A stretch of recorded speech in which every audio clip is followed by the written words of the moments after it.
Hello and welcome to Lantern Lane Stories. Tonight's story is The Storybook Boy with a Real Statue. Welcome to a quiet evening in Amsterdam. The canals shine like dark blue ribbons. Tiny lamps glow on every gentle bridge. A small breeze ruffles the linden leaves. Boats nod to each other, half asleep already. Beside the Prinsengracht stands a tall, narrow house. Inside, a girl named Saskia is getting ready for bed. Her room is on the third floor. Through her window, she can see two ducks paddling in slow circles. Saskia brushes her teeth carefully, twice. She climbs into bed with a tiny yawn.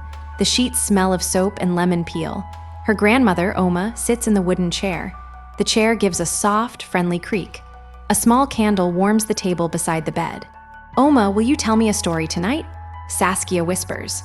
Of course, Lieveling, Oma says, but it has to be a real Dutch story, Saskia adds. Not a made-up one, a true one. Oma smiles a slow, secret smile. Then I will tell you a very interesting story, she says. It begins like a fairy tale, and it ends with something true you can touch. Saskia hugs her pillow tighter. She is wide awake now, but the cozy, sleepy kind of awake. Outside, a single boat slips past, almost silent. Long ago, in a town near Haarlem, lived a boy named Hans. Oma begins. Hans had pink cheeks and worn wooden shoes. He wore a knitted blue cap even on warm days. His shoes clicked softly on the cobblestones. The wind moves gently through Saskia's curtain. A church bell rings very far away. That afternoon, his mother gave him a small basket. Oma went on. Inside were 2 honey cakes and a folded note. Bring these to old Mr. Jansen, she said, and come straight home before dark. Hans nodded, grabbed his cap, and ran out the door. Oma's voice is warm like soft toast. On the way back, he walked along the big dike. Oma said. Saskia frowned. What is a dike, Oma? It is a tall wall of earth and stone, Oma answered. It keeps the cold sea from rolling into the towns.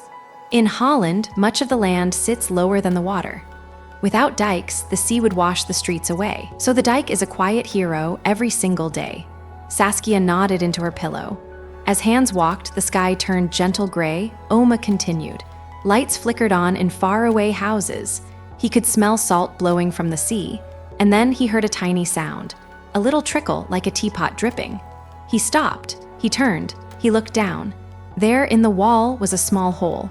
A thin string of seawater slid out, no thicker than yarn. Hans's heart tapped fast inside his coat. Oma whispered. He knew small leaks could grow into big ones. He knew big ones could swallow whole towns. So Hans did the bravest, simplest thing. He pushed his finger gently into the hole.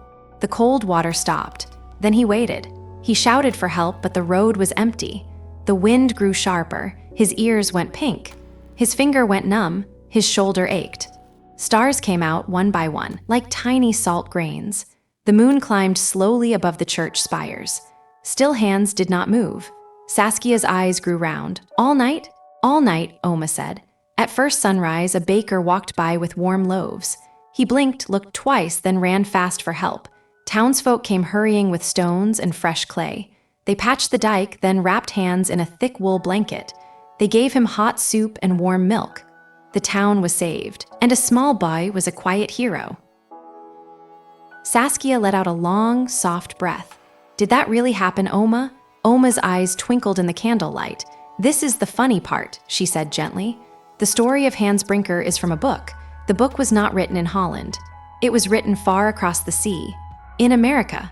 Saskia's mouth fell open a little. A kind woman named Mary Mapes Dodge wrote it, Oma said. She wrote it in 1865. That is more than 150 years ago. Saskia tilted her head. America, not Holland? Yes, Lieveling, she had never even visited Holland. She read books, she talked to Dutch friends. She looked at old paintings and maps, and she imagined a brave little boy at a dike. She lived in New York with a busy, kind life. She wrote children's stories every chance she got. She called her book Hans Brinker or The Silver Skates. Children all over the world read it. They learned about windmills and canals from her pages. They learned about ice skates in small Dutch towns. Many of them cried for the brave boy at the wall. Outside, a church bell rang 2 soft notes. So Hans is not a real boy? Saskia asked. He was made up by a writer's pen, Oma said. He never tied a real wooden shoe. He never ate a real honey cake. But that is not the end of the story. Many years passed, Oma said. Children grew up loving Hans Brinker. Travelers came from far away to find the dike. They asked, "Where is the boy with the finger?" And they were sad because no one could show them a real spot. Saskia frowned a tiny bit.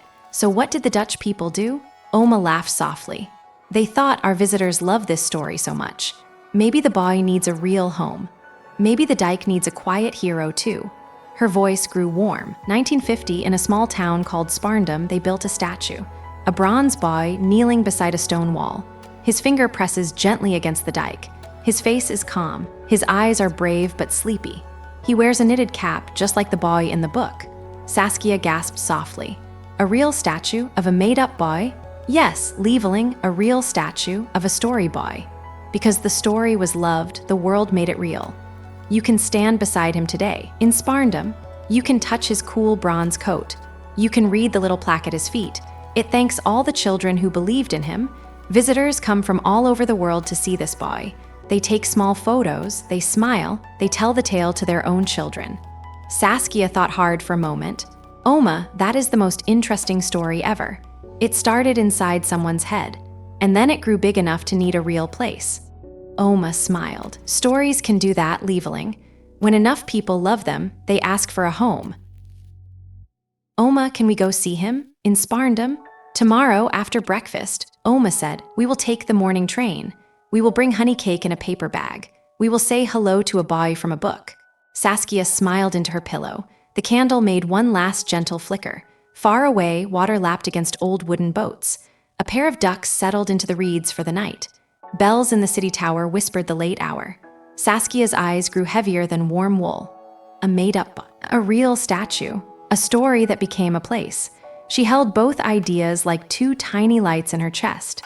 The candle on the table eased into a quiet hush. The canals outside grew still as black glass, and so Amsterdam also slowly fell asleep. Good night.